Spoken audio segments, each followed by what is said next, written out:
welcome to Unscripted with Matawe Matapola. Today we have another guest. His name is J-Star. Other people call him Pastor Abdul.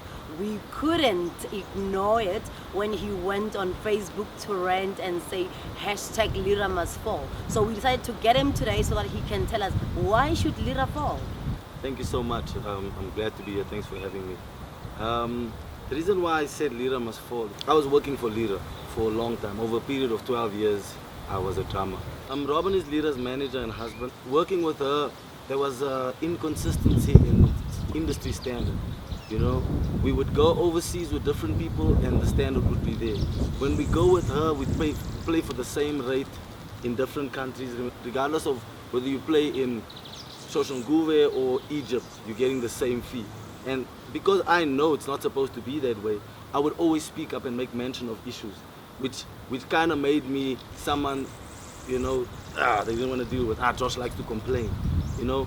But I knew what I was worth because when I came into Lira's band, I came in to help build this brand. Not like, oh, I'm so honored to work with Lira. No, when I met Lira, she wasn't a big star. You know, I made promises to her to work with her and build with her, not promises to Robin. So I never worked for Robin. And when Robin came into the picture, we had good times, man. It was good. You know, we were like a family. But I could see, like, yo, this is not for our benefit. This is not going to take us anywhere. And I would speak to the band and they were equally unhappy, but everybody was scared to come out. And I told them, yo, unity is strength, guys. We need to stand together. They can't fire the whole band. So let's all say we're unhappy about 1, 2, 3, and 4. But it didn't happen. And because I always spoke up, Robin started being different towards me, you know. And one thing led to another. I wasn't invited to studio to do Born Free. That's why you'll see my name's not there. Some of my ideas are there though, Lira knows. And I just felt so alienated in the band. So of course I was unhappy. Now I was treated differently as well and I wasn't paid properly. So I felt like overplayed and underpaid, you know. So when I went to Facebook, this was after attempts to try and get them to see what they've done to me, you know. And I mean, Robin spitefully let me go without telling me. And if you work for a company for 12 years, over 12 years, if you leave that company, there's something that's owed to you, you know. And I was there. I'm the foundation. I might not be the roof, you know, or the windows, but I'm the foundation, you know. And I think that is a part that needs to be appreciated.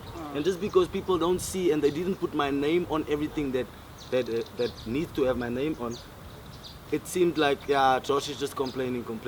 So I came out and I raised my voice because I know there's so many other musicians that are struggling, going through the same thing.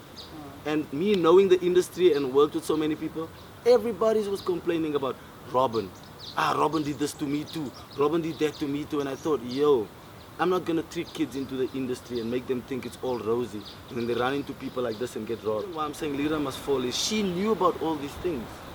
I spoke to her as a friend, as a brother. I was like, yo, come on. How do you let your husband treat me like this? I didn't work for him. I worked for you. How do you pass my contract to him behind my back and suddenly he decides my fate, you know? And does it in a way where it sabotages me, my movements, my personal projects, unable to help my family out the way I normally do and push my own projects, you know? It really, it did something to me, you know? Knowing that I've been through so much with these people and I've worked through so much to help push this brand thinking that I work for Lira. So when I got to the CCMA, Robin said, oh, Josh is just a subcontractor who works from gig to gig. You know, and even though I knew I could just open my laptop and show that there's gigs booked for months in ahead that I've been just dropped for. I got up at CCMA and I left because I realized they are denying me, you know. It's like almost like I came there to beg for money, but my gift is so huge. So I got up and I thought to myself, you know what guys, thank you, I'm moving ahead.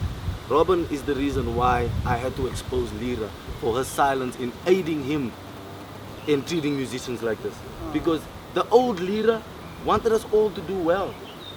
But the new white Lira that I mentioned in my thing is the fact that you can watch your brother get assassinated. Tepo was there too, the first bassist was there. We never know why Tepo's gone, you know. And for me, it pained me to know that everyone's just gonna keep quiet and let Robin do this continuously to people. Well, a lot of people feel that you now want to launch yourself.